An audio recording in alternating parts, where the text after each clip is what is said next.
Bakit bawal magtakip ng ulo ang lalaki? Sa 1 Corinto chapter 11 verse 4, mga kapatid, napansin niyo ba na sa Biblia may mga utos na tila simple lang pero may malalim na kahulugan?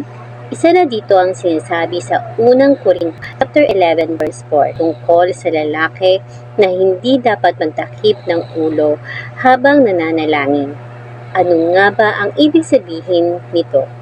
At bakit ito mahalaga hanggang ngayon? Alamin natin. Ang bawat lalaking nananalangin o nanghuhula na may takip ang ulo ay naglalapastangan sa kanyang ulo.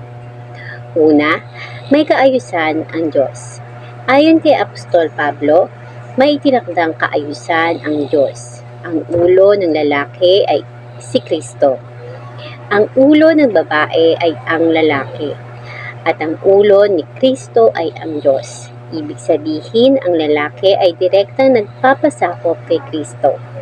Pangalawa, simbolo ng pagtatakip ng ulo.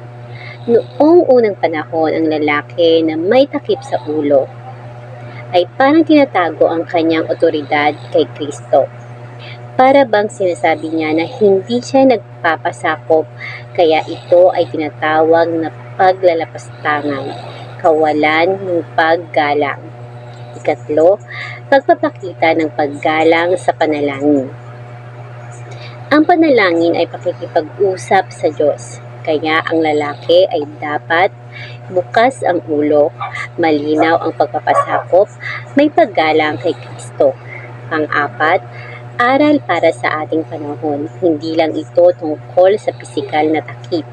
Mas mahalaga ang puso na nagpapasakop sa Diyos, ang pagsunod sa kanyang kalooban, at ang tamang paggalang sa pagsamba.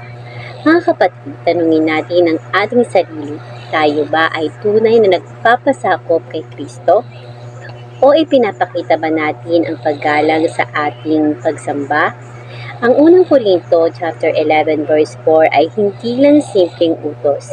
Ito ay paalaala ng kaayusan, paggalang at pagpapasakop sa Diyos. Kung tayo ay susunod, makikita sa ating buhay ang tunay na pagsamba na kalugod-lugod sa Diyos.